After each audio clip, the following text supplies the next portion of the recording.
Salve, salve, estudantes de todo o Brasil! Eu me chamo Patrick Gomes e sejam muito bem-vindos a mais uma aula aqui no meu canal. E hoje a aula é sobre parasitologia. A gente vai conversar sobre Esquistossoma mansoni e a esquistossomose. Uma aula que eu considero que, na verdade, não é uma aula. Você vai estudar junto comigo, porque, na verdade, para esse tipo de aula mais aprofundada, eu não faço com tópicos, igual eu gravo outras aulas para ensino superior ou até mesmo as aulas para ensino médio. Essas aulas aqui que são um pouquinho mais aprofundadas, eu prefiro dizer que vou estudar junto com você, porque na verdade a gente não vai trabalhar tópicos. A gente vai discorrer sobre tudo acerca da pauta dessa aula de hoje, que no caso eu utilizei o livro Parasitologia Geral, um livro muito bom. Então, literalmente, eu fiz o resumo desse livro aqui para vocês, desse capítulo, ou melhor. Então, eu considero que vai te ajudar pra caramba. Então, depois da vinheta, vem comigo aí aprender a esquistossomose. Aprender sobre esquistossomose. Puxa a vinheta, Charles Darwin.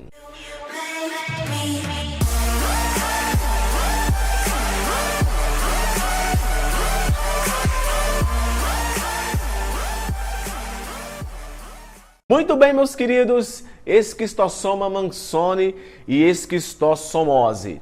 A espécie do gênero Esquistossoma, que tem importância epidemiológica em medicina humana. Afinal, não vai existir só o mansoni, a espécie Esquistossoma mansoni. Também irão existir outras espécies e que essas podem sim também transmitir esquistossomose, ok? Eu tenho o esquistossoma haematobium, que é encontrado em grande parte da África, no Oriente Médio. Eu tenho a esquistossoma japonossium, que apresenta distribuição geográfica abrangendo China, Japão, Ilhas Filipinas e o Sudeste Asiático. Eu também tenho o esquistossoma Mekong Vod, encontrado no vale do rio Mekong, no Camboja. Tenho esse esquistossoma intercalatum, que é encontrado na África Central. E eu tenho o famoso esquistossoma mansoni, que acontece aqui em nossas terras. Ô Patricão, essa doença aí em níveis epidemiológicos, ela é relevante aqui no país? Sim. Como você pode perceber, eu tirei aqui um print de algumas matérias que envolvem essa doença e o negócio realmente é bem sério. Como você pode perceber, esquistossomose ou barriga d'água é uma doença considerada endêmica no país. Brasil é um dos países em que a esquistossomose permanece endêmica. Esquistossomose é preocupante no litoral de Pernambuco. Então, endêmica literalmente é porque a doença conseguiu encontrar aqui, ou melhor, né, o organismo, o parasita conseguiu encontrar aqui condições suficientes para poder conseguir sobreviver e conseguir transmitir a doença. No Brasil, a doença é popularmente chamada de xistose, barriga d'água ou mal do caramujo. Bom, geralmente todo mundo conhece como barriga d'água, tá? Atingindo milhões de pessoas numa das maiores regiões endêmicas dessa doença em todo o mundo. Literalmente, quando fala de esquistossomose, fala logo de barriga d'água, hepatomegalia, esplenomegalia. Só que você vai ver aqui no decorrer da aula que, na verdade, acontecem outras coisas quando uma pessoa está com essa doença, só que a aula não é voltada só para falar da doença. A gente vai falar da biologia do organismo como um todo, que no caso é um plateuminto, animal invertebrado, sistema digestório incompleto, é plano, não tem órgãos, é acelomado, e então tem toda uma biologia por detrás desse organismo. Talvez, caso você queira assistir uma aula de zoologia aqui no canal, vou estar colocando na descrição aqui, onde eu falo do grupo dos plateumintos como um todo. Aqui eu vou me focar especificamente em falar do esquistossoma mansoni, tá? E tá aí o nosso bichão lindo e maravilhoso. A gente vai estar vendo essa imagem, detalhando como é o corpo desse organismo. Se é parasita, então ele acaba se alimentando de substâncias que tem dentro do nosso corpo e, claro, também produzindo diversos antígenos que nos fazem mal.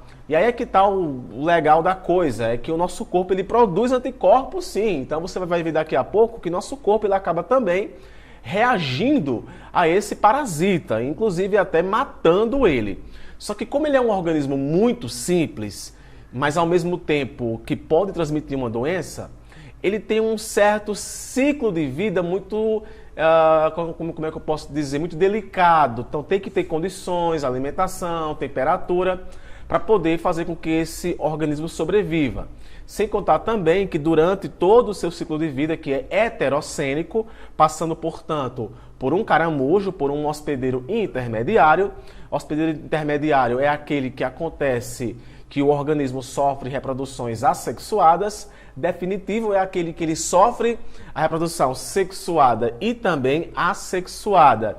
Então você vai perceber que tem toda uma relação do parasita com o caramujo, do parasita com você. E claro, durante todo o seu ciclo de vida acontecem diversas transformações. Aqui o verme adulto, coloquei o macho. O macho e a fêmea têm um pouco de dimorfismo sexual. A fêmea é um pouco maior do que o macho. E o macho tá aí grandão, bonitão, maravilhoso. Não tem sistema reprodutor, então tu vai ver como é que ele produz aí os seus gametas. E aqui vamos conhecer aqui esse macho. O Esquistossoma mansoni em cópula, mostrando detalhes do macho. Ventosa oral, olha só aqui, e ventral, outra aqui. Aspecto do tegumento recoberto de tubérculos e canal ginecóforo, no qual emerge a fêmea. Esse canal ginecóforo vai ser utilizado justamente para reprodução. E aqui você vê o seguinte, o corpo dele é literalmente dividido em duas partes. Uma porção anterior e uma porção posterior. Na porção anterior você vê as ventosas. Tem a ventosa oral e a ventosa ventral. Essas ventosas são importantes tanto para a alimentação como também para a fixação do parasita no substrato.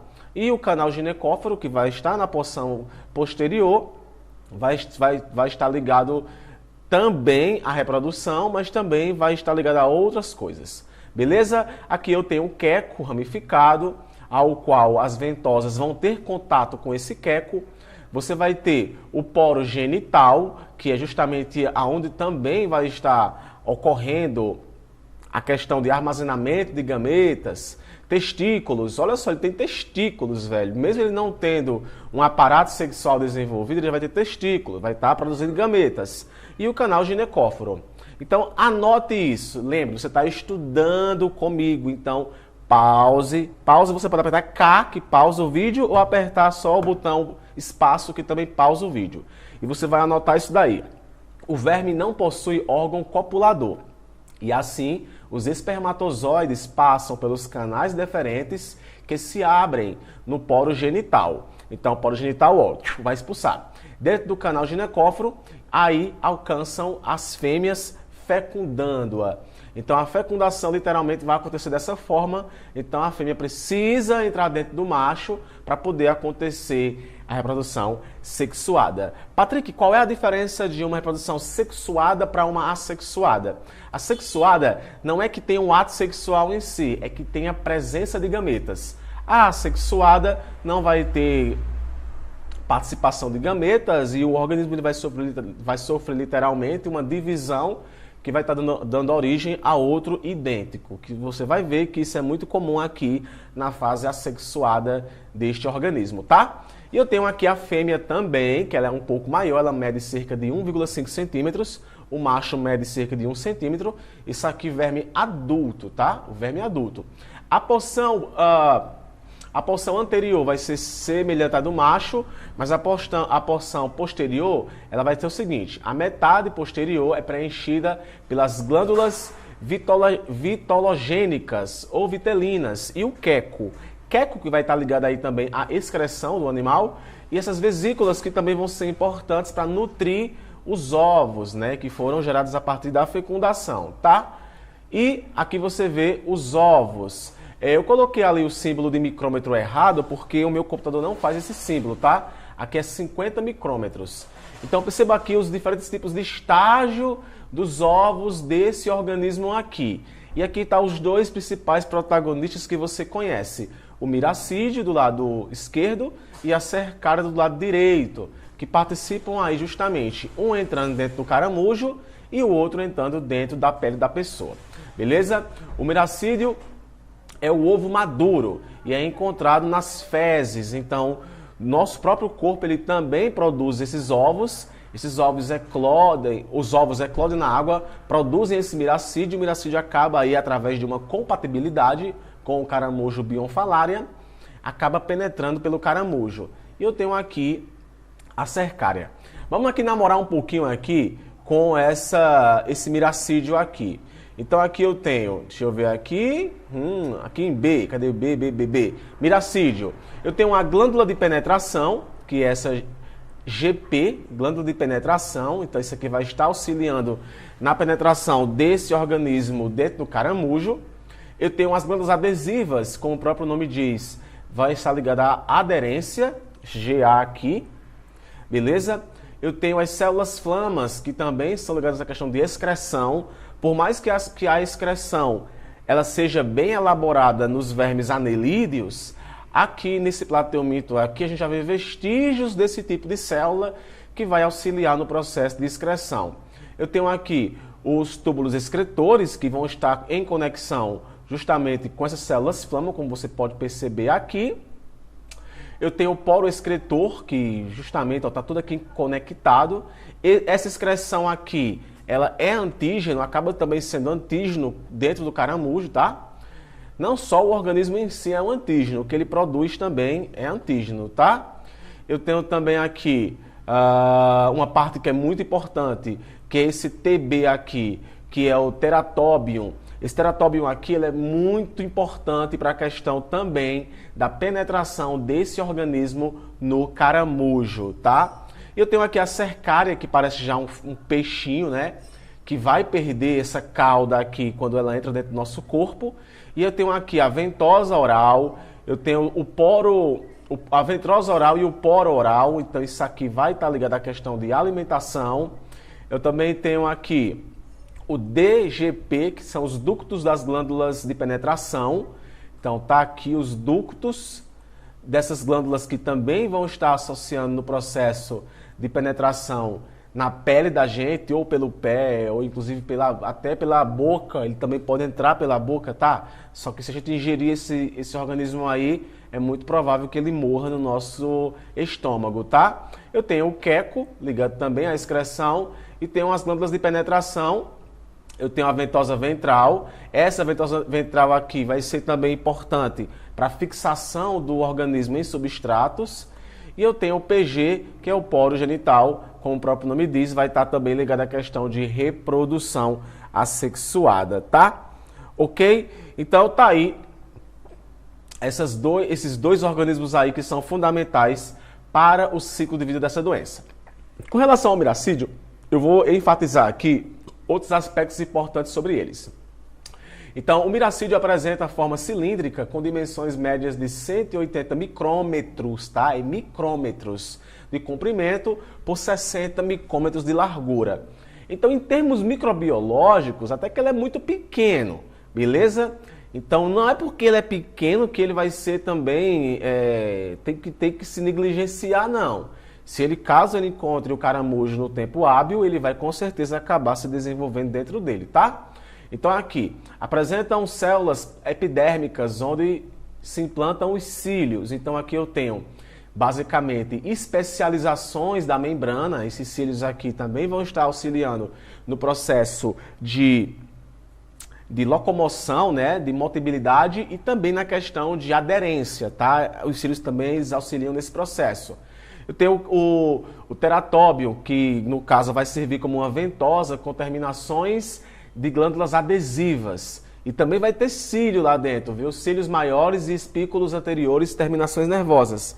Por mais que tenha sistema nervoso difuso nos quinidários, que são animais que vieram antes dos plateumintos, pelo menos em termos de cladograma, esse organismo ele tem um sistema nervoso bem simples, então ele já começa a responder ao ambiente. E esse teratóbio ele vai ter essas terminações nervosas que inclusive vão ser importantes para poder existir a compatibilidade do miracídio com o caramujo, tá? Então aqui eu tenho as células flamas e o poro excretor, que são ligados à excreção, como eu coloquei no slide anterior.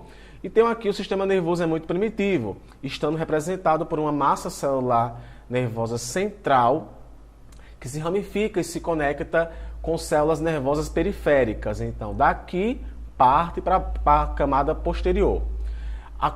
Aí, no caso, cordas nervosas de células bipolares. A contratibilidade e motilidade da larva são comandadas por esse sistema, que aciona camadas musculares, que aciona a camada muscular subepitelial. Então perceba só que esse animal ele já é um animal que tem uma certa autonomia no seu sistema nervoso para fazer funcionar esses cílios e esse canal chamado de teratróbion. Isso acaba sendo interessante para justamente fazer com que a larva se comunique com o meio em que ela se encontra, tá? E as células germinativas, em número de 50 a 100, que darão continuidade ao ciclo do caramujo, encontrando-se na parte posterior do corpo da larva. Então aqui embaixo vão ter aí células germinativas que vão ser importantes para acontecer processo de reprodução, ok? Eu tenho aqui a cercária, que vai ter um comprimento maior do que o miracídio, é claro, vai ter de 500 micrômetros, vai ter um comprimento de 500 micrômetros, uma cauda bifurcada, que também vai variar muito de cercária para cercária também, não é padrão isso. Essa cauda ela mede em torno de 230 por 50 micrômetros e o corpo cercariano com 190 por 70 micrômetros. Então, é uma larvazinha maior do que o miracídio, porém, mesmo assim, ainda é basicamente invisível a olho nu, tá? A ventosa oral, que é essa parte aqui em cima, apresenta as terminações chamadas de glândulas de penetração, que basicamente, olha, gente, isso parece muito com o espermatozoide, né? Então não é uma reação cortisol que acontece quando acontece a fecundação, mas é semelhante, tá? Tem toda uma compatibilidade aí entre o parasita e o hospedeiro. A ventosa ventral ou acetábulo é maior e possui musculatura mais desenvolvida.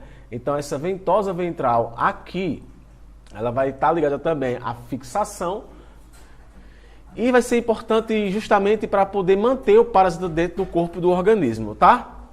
O habitat. Esse habitat aqui, eu considero que você também aperte pause e você note acerca desse habitat para tu poder compreender um pouco como é que esse organismo ele reage ao ambiente. Então, o verme adulto vive no sistema porta-hepático. Então, primeiro porta-hepático, depois ele vai para o intestino, os ovos acontece a desova e grande parte dos ovos atingem o intestino e do intestino podem ser liberados. Os esquistossômulos, quando chegam ao fígado, apresentam um ganho de biomassa exponencial, ou seja, eles aumentam de tamanho. E após atingirem a maturação sexual, em torno do 25º dia. Então perceba que não é um negócio do dia para a noite, então demora, dias, semanas, para poder esse verme chegar na fase adulta. Migram para os ramos terminais da veia mesentérica interior, principalmente na altura da parede intestinal, do plexo hemorroidário. Então isso aqui, pessoal, já é para justamente depositar os ovos lá e os ovos pegaram o beco pelas fezes, onde se acasalam e em torno do 35º dia as fêmeas iniciam a postura dos ovos. E cara, falar assim é bem simples, né? Mas no corpo humano isso aqui causa diversos tipos de complicações, tá? Então aqui você vê um ovo desse animal. Aqui você vê a cápsula do ovo, olha só. Você imagina aqui também. Aqui está 100, aqui está em 1000 vezes, então aumentou pra caramba. Então você vê já o tamanho que ela é. Essa imagem aqui é do livro, que é o qual eu vou estar colocando na descrição aqui do vídeo, tá? E aqui tem o famoso ciclo de vida, que de modo bem simples você vai compreender agora. E depois a gente vai dar uma aprofundada aqui. Essa imagem aqui, é muito provável que você já tenha visto essa imagem aí em algum livro de biologia, tá? E ela traz justamente como acontece esse ciclo de miracídio e cercária, tá? E fases de maturação sexual. Então aqui eu tenho os diversos tipos de espécies de esquistossoma que acabam sendo eliminados pelas fezes, beleza? Os ovos eclodem e as larvas são liberadas, no caso o miracídio. Os miracídios penetram no tecido do caramujo. No caramujo sofrem diversos tipos de reprodução assexuada e se tornam também o que nós chamamos de esporocistos, que você vai perceber que também tem estágios, esses esporocistos têm estágios, e eles se desenvolvem e se tornam cercárias, que são liberadas pelo caramujo para a água e nadam livremente. Tu vai ver também que vivem também um certo tempo, não é a vida toda. E a temperatura também tem que ser ideal, porque senão ele morre. E acabam penetrando na pele da gente. As cercárias perdem a cauda durante a penetração, transformando em esquistossômulos. Caem na circulação, migram para o sangue, porta do fígado, amadurecendo da forma... E lá acontece o amadurecimento da forma adulta. E aqui tem o verme macho e a fêmea, onde está acontecendo a cópula deles.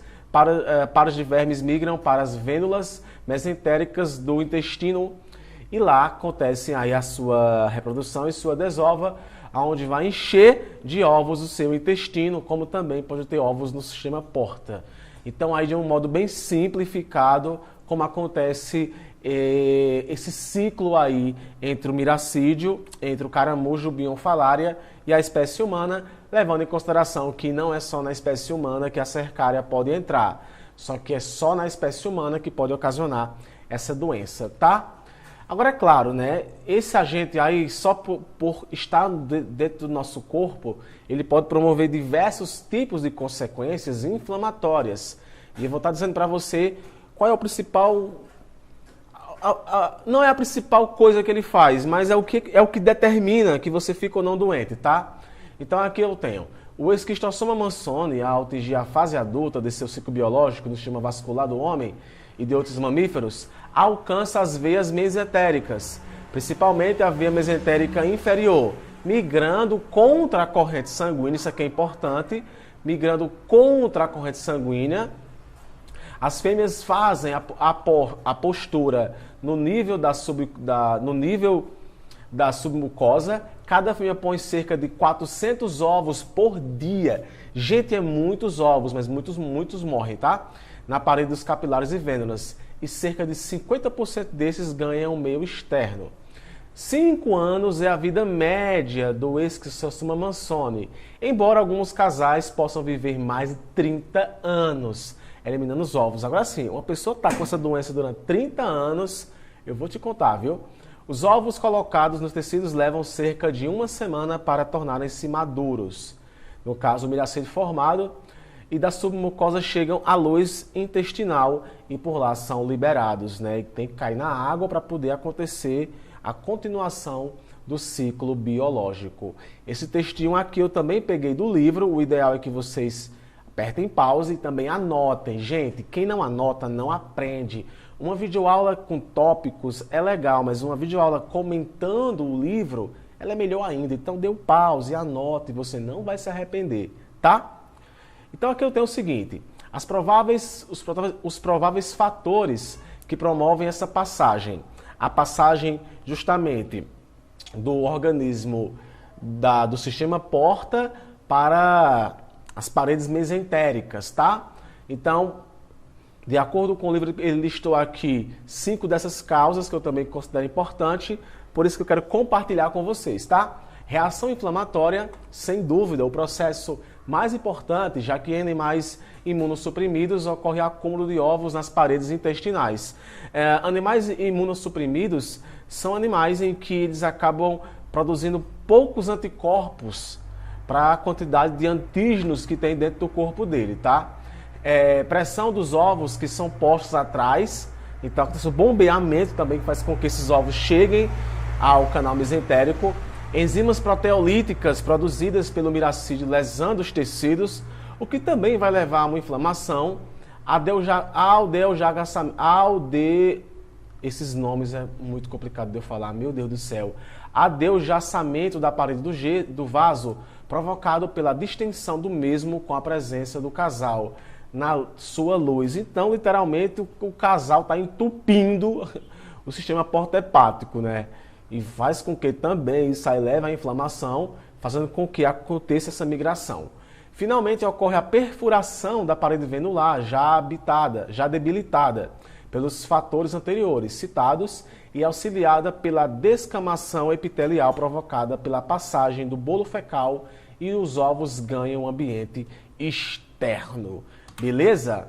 E aí eu tenho a reação que acontece entre o caramujo parasita, que nós chamamos de miraxinose, e essa reação ela é bem compatível, tá?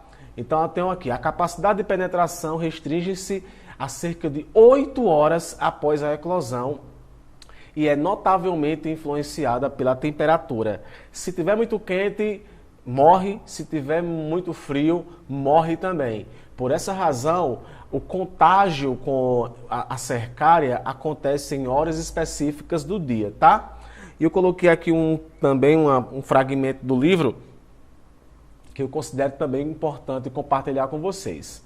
O contato com o tegumento do molusco, o tegumento é a pele, tá pessoal? Faz com que o teratróbium assuma a forma de ventosa, então ó, cola, ocorrendo quase que simultaneamente a descarga do conteúdo das glândulas de adesão.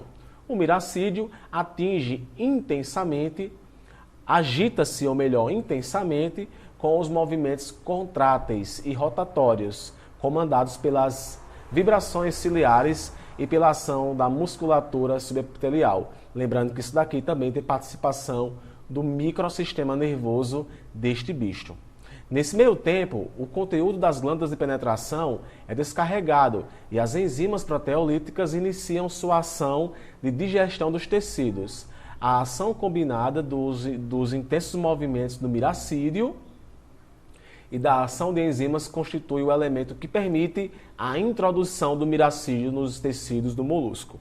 Então é literalmente uma fecundação aí de um gameta com uma corona radiada e com uma zona pelúcida, né? Parece muito, né? Tem toda uma compatibilidade e uma relação de penetração. O processo de penetração tem duração de 10 a 15 minutos. Nesse processo, cerca de apenas 30% dos miracídios são capazes de penetrar e evoluir, no caso, nessa espécie de...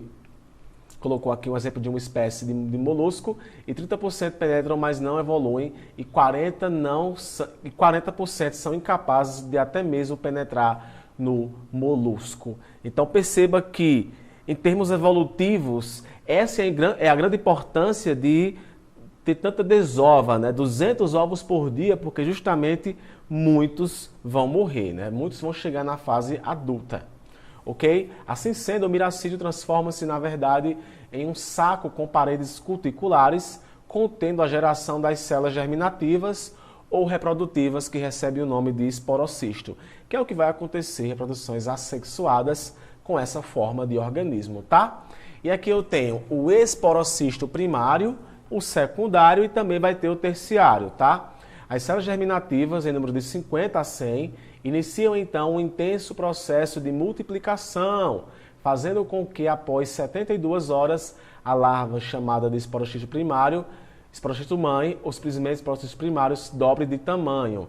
Então ela vai, ó, isso tudo a nível de caramujo, tá?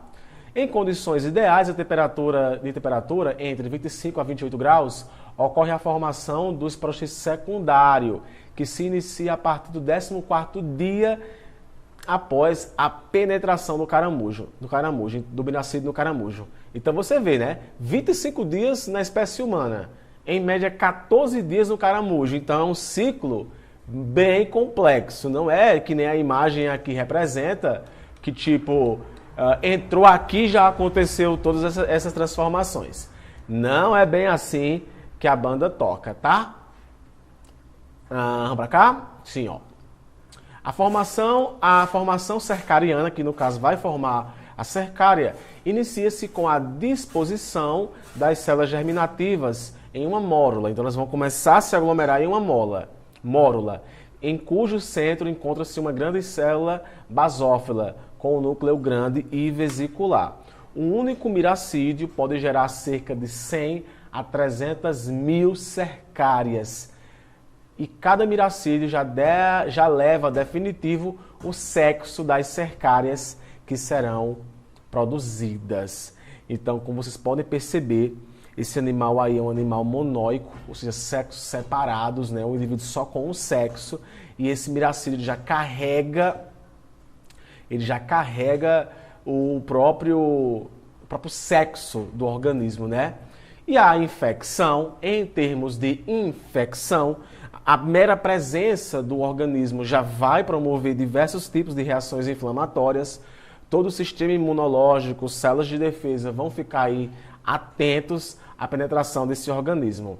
Eu coloquei aqui um fragmento de um artigo científico para vocês, tomei essa liberdade, para vocês apertarem pause aí e ler, e você vai ver que hoje tem todo um estudo acerca da imunidade própria, ou seja, a imunidade que alguns organismos eles possuem contra esse antígeno. Isso é muito interessante, tá?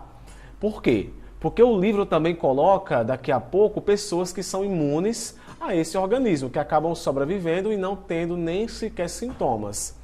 A esquistossomose Manson é basicamente uma doença que decorre da resposta inflamatória, que é a mesma coisa que acontece também com a doença de Chagas, né? Que também tem essa reação inflamatória.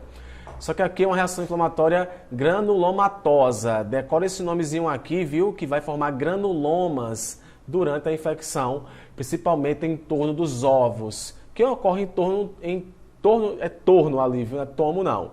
Em torno dos ovos vivos do parasita. O processo da formação do granuloma deve ser considerado nas fases agudas e crônicas da doença. Então, mesmo naquela fase realmente menos assintomática, vai formar também esse granuloma, tá? Então, essa reação granulomatosa e esse granuloma são nomes que vão estar marcando infecções do tipo esquistossomose, tá? Na fase crônica, esse granuloma atinge dimensões bem maiores e, sem dúvida, constitui vantagens para o hospedeiro, já que em animais e pessoas imunodeprimidos, os antígenos do ovo, alguns desses potentes a enzimas proteolíticas, vão lesar a área bem maior do que a constituída pelo granuloma, além de se observar o acúmulo de ovos nas paredes do intestino nos imunodeficientes. Então, os imunodeficientes vão ter uma complicação na questão de produção de anticorpos. Os imunodeprimidos vão conseguir produzir uma quantidade específica de anticorpos para tentar combater esse antígeno. Só que também nós temos a imunodepressão, que é a relação existente justamente entre a quantidade de antígeno e a quantidade de anticorpos presentes dentro do corpo da pessoa. Então essa doença ela não vai se manifestar da mesma forma em todo mundo, não. Vai depender muito do sistema imunológico. E também tem os imunocomplexos, que são pessoas que, além de atingir o intestino e o fígado, também atingem também outros órgãos. Beleza? Aí aqui eu tenho a patologia em si da doença, a carga parasitária e a resposta do sistema imunológico de cada paciente, ou seja, depende.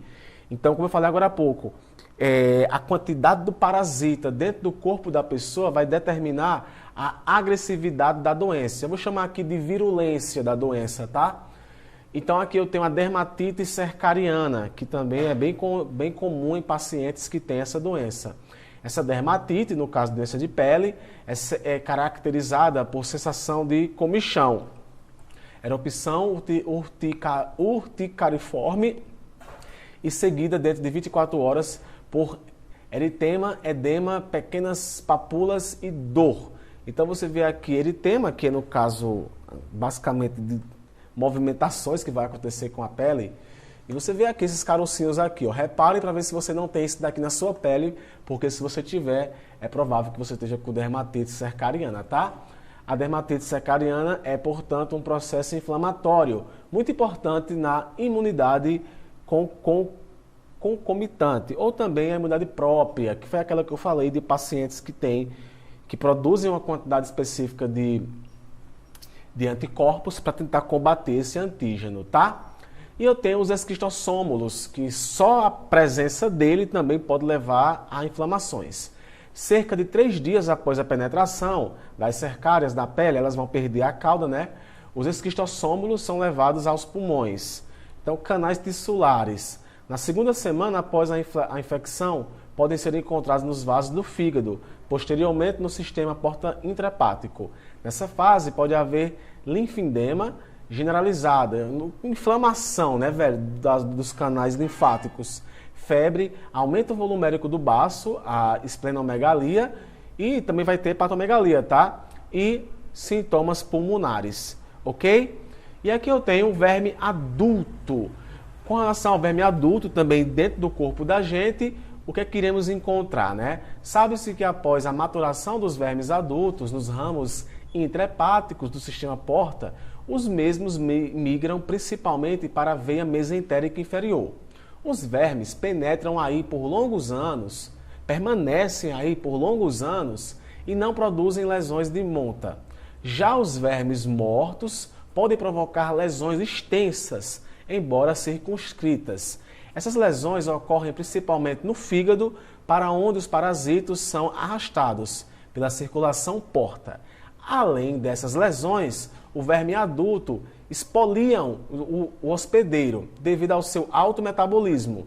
Foi demonstrado que o Esquistossoma mansoni consome em torno de 2,5 mg de ferro por dia e 115 do seu peso seco de glicose. Então você vai ter perda de peso também aí, só que você vai ter inflamações hepáticas e também esplênicas. Então vai ter também inflamação no seu baço, né? Porque o baço também está ligado à questão do sistema imunológico.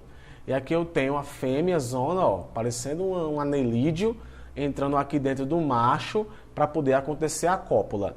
E os ovos, quando em grande número, podem provocar hemorragias. Então, as fezes da pessoa também podem ter sangue também, né? Nas fezes das pessoas, que vai caracterizar hemorragias. Edemas na submucosa e fenômenos degenerativos como formações ulcerativas pequenas e superficiais, tá? E eu tenho aqui a esquistossomose aguda, que no caso vai acontecer a fase pré-postural e a fase aguda em si. Em geral, é uma fase com sintomatologia variada, que ocorre cerca de 10 a 35 dias após a infecção. Lembra que eu falei, para o parasito chegar à fase adulta, demora em torno de 35 dias, 30 dias. Agora, isso vai depender muito do sistema imunológico do corpo da pessoa. Não esqueçam disso. A carga parasitária e como se encontra o sistema imunológico da pessoa é que vão determinar a agressividade da doença.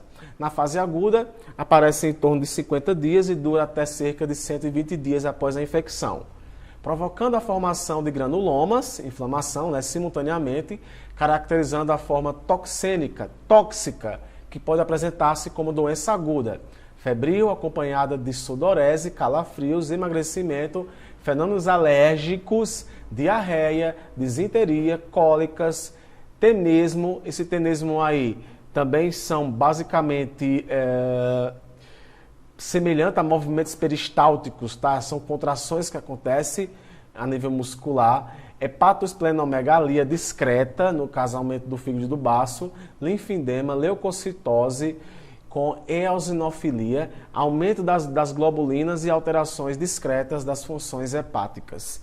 Então perceba que as complicações desse organismo aí, por isso que eu prefiro colocar um texto, não um tópico. Anote, para você não esquecer, meu jovem.